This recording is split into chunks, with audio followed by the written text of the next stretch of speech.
This video, I'll be reading my all-new Wimpy Kid fanfiction parody book. Long story short, this will be the 7th section of Greg Hevley's finale in middle school. Also, if you end up loving the series, consider subscribing. It's free and you can always change your mind. Anyways, learn how to get a shout out at the end of the video and enjoy the show. My team had no words to say. We walked grimly back into the deodorant-infested locker room. Once we got there, everybody was pissed. A lot of the awesome squad blamed Chirag for dropping such an easy catch and how they should have got the ball. Chirag, you suck! We could have won ice cream if you weren't such a effing nerd. I was overhearing the conversation, minding my own business and changing my clothes. Nevertheless, I felt a tang of sympathy for Chirag. I always cared about myself and how others viewed me, but did I even look up for other people? Plus, as team captain, I should defend all my teammates no matter what. Listen guys, I know this wasn't the outcome we wanted, but there's no use blaming Chirag for our loss. It's just a friendly competition, and losing a $5 ice cream gift card isn't the worst thing that could happen in the world.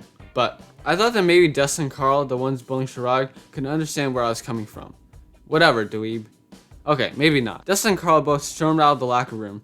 Even though it didn't really seem like I won that argument, Chirag thanked me for standing up for him. That'll be 50 cents. Wait, what? I'm just playing, it's no problem at all. Thanks, Greg. That really means a lot. Thursday. Today was the second to last day of middle school, which also happened to be field day for our grade. The school basically hosted a bunch of fun activities as celebration for ending the school year. There was a bouncy house obstacle course as well as bubble soccer. Bump. I got yeeted because I'm not exactly a heavy person. We had popsicles in the middle of the day. I don't know why, but people really like the blue raspberry flavor. Unfortunately, I got pushed to the end of the line, so I got generic grape. Lick. After lunch, the school hosted a basketball game in the gym between the 8th grade basketball team and the teachers. The rest of us sat on the bleachers and made a lot of noise by stomping on the seats. Boom, boom, boom. Those bleachers have a lot of cracks with a bunch of junk. You can find money as well as 50-year-old gum. Speaking of 50-year-olds, it's hilarious to see a bunch of them try to chase a teenager on a fast break. Ha ha ha ha. I thought the kids would absolutely destroy the teachers, but they also had Mr. Amari, who used to play college basketball, and he's like 7 feet tall. The teachers managed to win 57 to 53. It wasn't that interesting, except when Timothy Jones did an epic crossover on Miss Valeris. Oh! Ankle breakers. Finally, we had some team games like water balloon catch, where you had to get progressively further from your partner while not breaking your water balloon. Sploosh. My shirt was all wet, but luckily I brought a new shirt just in case. A regular school day would have ended by now, so I tried going to the school to change my shirt. Unfortunately, the bathrooms were locked shut and so were the lockers. Grunt, boys' locker room. There were still people walking around the hallways, so I decided to go into a random empty classroom and change. Just when I took off my shirt, Miss Tabascus came in. Oh, Greg, were the bathrooms locked? Yeah. Put down my top 10 most awkward experiences. Okay, I cannot believe what I saw in Vifilms tonight. This has nothing to do with me, but it has everything to do with Roderick. I saw a recent video of this year's high school prom, and Roderick's band seemed to be bringing down the house. Loaded diaper! Woo! Boom! I thought prom was supposed to be formal, but this seemed like it was a music festival. Maybe I just have a different taste in music compared to literally every teenager today, so it seemed like people were loving Roderick's music.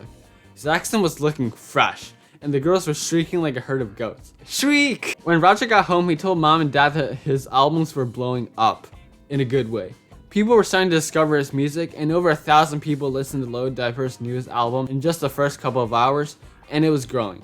I'm not dad, but I'm thrilled that Roderick is able to finally get his lucky break. This wasn't just out of the blue. Roderick's been really persistent, and he's got the right people around him. He's also in a lot better mood than usual, which is honestly unbelievable. Hey bro, you want to go to the movies or something on Saturday? Sure. You might think the final days of school would be carefree and relaxed, but you would be wrong. We started cleaning and tidying up the house in preparation for the party. We started after dinner, which was already kind of late, and mom was stressing about it. I'm not your servant, okay? We've all got to pitch in. Mom is usually pretty chill, but when she has to do anything that relates to cleaning, her anxiety goes through the roof.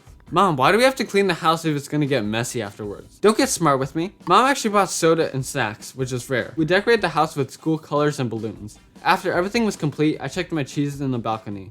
The elements have definitely worn down the cheeses. There was mold growing and bacteria thriving on the rotten cheeses. Great. Now I just had to initiate the next part, but I couldn't do it alone. Now I wasn't going to drag Raleigh along because I didn't want him to get in trouble. Instead, I texted Chirag about my whole plan, and if it worked, nobody would ever know. I told him exactly what he needed to bring and do. I used to have no idea who to throw the cheeses at, but now I did have a specific target. Dustin and Carl. They were the ones that always liked to tease Chirag, and I heard they even pushed him down a flight of stairs for losing the football game. Was this plan a bit over the top for what they'd done to Chirag? I guess you can form your own opinion. Friday. Today's the big day, and I'll never forget it. It was the last day of middle school, and it was also promotion. We had a school pride assembly in the morning, and I purposely sneaked out while everyone was there to initiate my cheese test plan. If the school was never gonna punish these bullies, I'll take action into my own hands. Zip. I creeped into the teacher's lounge. Unfortunately, nobody was in sight. I would be capping if I told you the teacher's lounge was anything special. There was a soda machine and a sink, sort of the ordinary things you would see in a kitchen. I was here for the microwave to heat up my 22 sacks of moldy cheese. I heated them up just a little so they were stickier and stinkier. Then I put them back in a thermos to keep them warm. Oh, that's rancid. After that, I walked back to the auditorium as if nothing had happened. So of course, we had a great school day of pranks.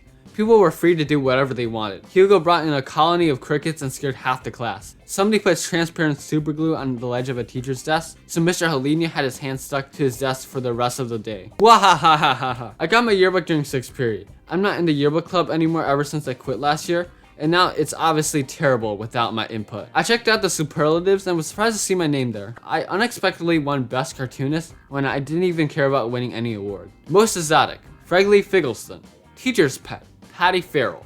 Most likely to succeed, Alex Aruda. Most popular, Bryce Anderson. Was there any doubt? Most athletic, Tyrone Tillis. Hugs, not drugs. Most charming, Chad Jenkins. I will make you fame. Riley won school sweetheart and was super pumped about it. Shrog won Shorty McShorts in a landslide. There were some funny captions and quotes, and I'll just copy them on the next page. I definitely didn't use an online answer guide for all my tests. Intelligence is a virtue. I'm with Dork. No picture available. I was sick on picture day. I'm not sure how the yearbook is gonna format it, but I hate that girl. Erin Aldana. I have a lot of A's in my name, but not a lot in my report card. I've already prepared a mugshot. Just put an ID number and you're good. Mrs. Graziano loves teaching her fellow band students. Uh-oh. Nate Downover demonstrates his athletic abilities in PE. Anyways, I still remember I hadn't done my prank yet. During the last period, I told Dustin and Carl that there were rumors of the cheese emerging in the 8th grade bathroom and how it's nastier than ever before. I tried to be nonchalant and not too pushy so they would investigate. I didn't know if they would stay away or be too curious to let it go. After class ended, I grabbed my outfit, which included a black hoodie, black pants, and black gloves. I met Shrog, who was already waiting for me in the bathroom, wearing the same outfit as me. We both hid behind the swinging bathroom door and started preparing the supplies. Shrog took out a handheld audio recorder with a pre-recorded message. I took out 22 slices of disgusting cheese with my hands. Luckily, I was wearing gloves. Suddenly, the door swung open, and Shrog recognized who they were immediately. He turned off the lights and pressed play. The cheese is back, you idiots! Scream! Shrog used a voice changer with a creepy voice so that Dustin and Carl couldn't recognize his voice. We bolted out of there as fast as we could and hid behind a wall nearby. Carl and Dustin were screaming their lungs out with moldy cheese all over them. Get this off me! Everybody was running straight for the exit. Miss Euler heard the commotion and went into the hallways to see what the heck was going on. Kids, what's all this fuss about? Stop running in the hall! Shrog and I blended with the crowd and ran out, celebrating the end of an era. I'm free! See you later, middle school. I heard that Dustin and Carl infected some 7th graders who were pretty oblivious and frightened from the whole situation. Mom always says it's not great to call others names, and hopefully God will forgive me. Did we go a little overboard? Maybe. Was it kind of hypocritical because I've always hated the cheese? Sure. But Shrog definitely got his payback from all that harassing, and even if this prank didn't create some awesome legacy for me, I hope it helped a friend who was just trying to survive the horrors of middle school. This prank was so freaking hilarious, and you would have had to be there to see what I mean. Usually nothing goes right for me, but today was definitely my lucky day. I might have just reincarnated this game once again, and who knows what it'll become for the grades below me. This might sound kind of cheesy, no pun intended, but I guess time will tell. That's where we're gonna end for now. The shadow winners from last time, Nick's Universe, The Funny Cubers, Banana Sunday, 10 Gamer, Dizzy Bro, Don't Care Studios, Godly Noob Text, and Stop Motion Panda Studios. The top 8 commenters with the most likes will get shoutouts. I'll see you guys soon.